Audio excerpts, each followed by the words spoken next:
என்ற பெயரில் ஈரானுக்குள் நுழைந்த அமெரிக்கா இன்றைக்கு அந்நாட்டின் வரலாற்றை இரத்தத்தால் மாற்றி எழுதி கொண்டிருக்கிறது. அமெரிக்கா அணு ஆயுதங்களுக்கு மட்டும் குறிவைக்கவில்லை, அந்நாட்டின் உச்ச தலைவரான அயதுல்லா அலி கமேனிக்கும் குறிவைத்தது என்பது இப்போது அதிபர் டிரம்பின் பேச்சிலிருந்து தெரிய வருகிறது. ஈரானின் ராணுவ உயர் அதிகாரிகள், அரசியல் ஆலோசகர்கள், பொதுமக்கள், பள்ளி சிறுவர் சிறுமிகள் என பலரும் கொன்று குவிக்கப்பட்டிருக்கிறார்கள். இஸ்ரேலும் அமெரிக்காவும் சேர்ந்து ஈரானை சூறையாடி கொண்டிருக்கின்றன. மேலோட்டமாக பல காரணங்கள் சொல்லப்பட்டாலும் உள்ளுக்குள் வேறு காரணம் இருக்கிறது. அது என்ன? வாருங்கள் பார்க்கலாம். வரலாற்றை திரும்பி பார்ப்போம். 2003 சதாம் ஹுசைன் கொல்லப்பட்டார். ஈராக் அணு ஆயுதம் வைத்திருக்கிறது என்று கூறிதான் அமெரிக்கா அந்த தாக்குதலை தொடுத்தது. ஆனால் கிடைத்தது என்ன? 0. ஈராக்கில் எதுவுமே கிடைக்கவில்லை. ஈரானின் ஒட்டுமொத்த நிர்வாக கட்டமைப்பையும் சீர்குலைத்துவிட்டு அமெரிக்கா என்ன செய்ய போகிறது? அமெரிக்கா முதலில் ஏன் ஈரானுக்குள் நுழைந்தது? ஈரான் மக்கள் மத்தியில் கமேனிக்கு எதிரான கருத்து வேறுபாடுகள் இருக்கலாம். இளவரசர் ரேசா பஹ்லவி போன்றவர்கள் மாற்றத்தை கோரலாம். ஆனால் ஈரானியர்கள் மனதில் இருக்கும் கேள்வி ஒன்றுதான்: எங்கள் நாட்டு பிரச்சனையை தீர்க்க அமெரிக்காவை யார் அழைத்தது? ஈரானியர்களே தீர்த்து கொள்ள வேண்டிய ஒரு உள்நாட்டு பிரச்சனையை இன்றைக்கு சர்வதேச போராக மாற்றி இருக்கிறது அமெரிக்கா. ஈரான் என்பது வெறும் எண்ணெய் கிணறு மட்டுமல்ல, அது உலகின் பழமையான பெர்ஷிய நாகரிகத்தின் தொட்டில்.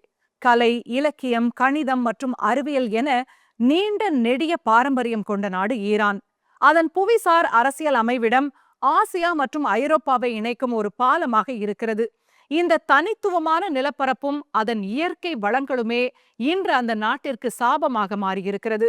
அமெரிக்கா பற்ற வைத்த நெருப்பு இன்றைக்கு வளைகுடா நாடுகளையே பதற்றத்தில் ஆழ்த்தி இருக்கிறது. அமெரிக்க தளங்களை குறிவைத்து வளைகுடாவின் மற்ற நாடுகளை ஈரானும் தாக்குவதால் இன்றைக்கு உலக பொருளாதாரமே தள்ளாடத் தொடங்கி இருக்கிறது. கச்சா எண்ணெயின் விலை பல மடங்கு உயரக்கூடிய ஆபத்து இருக்கிறது. மொத்தத்தில் இதற்கெல்லாம் ஆரம்ப புள்ளியை வைத்தது அமெரிக்கா தான். ஒரு அனுபவம் வாய்ந்த அரசியல் தலைவராக இருக்க வேண்டிய 79 வயது ட்ரம்ப் அதிகார வெறியும் போர் வெறியும் தலைக்கேறிய மனிதராக இருக்கிறார். ஒரு தலைமுறையின் மனதில் உள்ள காயம் அவ்வளவு சீக்கிரம் ஆறிவிடுமா?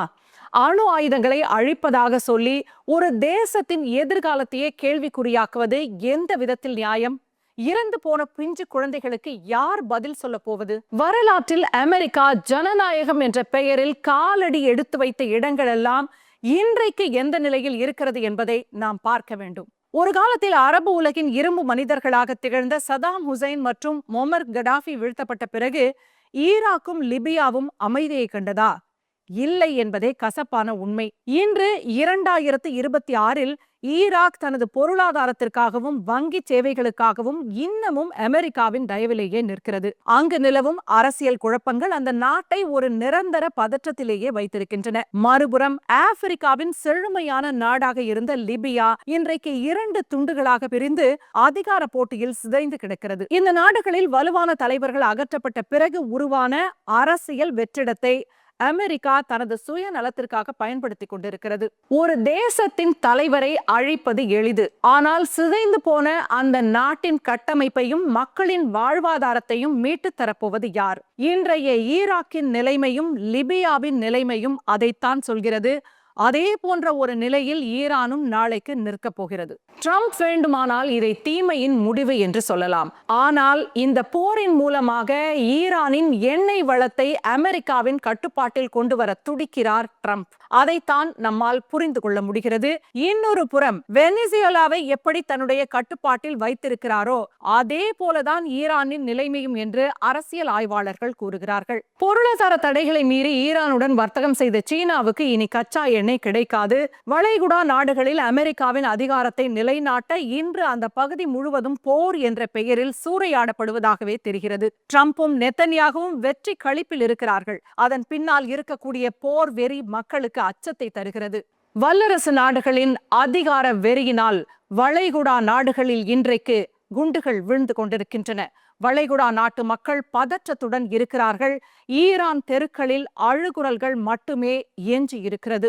இது ஈரானின் வீழ்ச்சி மட்டுமல்ல, உலக நாடுகளின் இறையாண்மைக்கு விடப்பட்ட சவால். போர் என்றைக்குமே தீர்வை தருவதில்லை. இது மேலும் புதிய பிணக்குகளை தான் உருவாக்கும். அதனால் போர் இல்லாத ஒரு உலகத்திற்காகவும் அமைதிக்காகவும் நாம் குரல் கொடுப்போம். உங்களுடைய கருத்து என்ன? கமெண்டில் பதிவு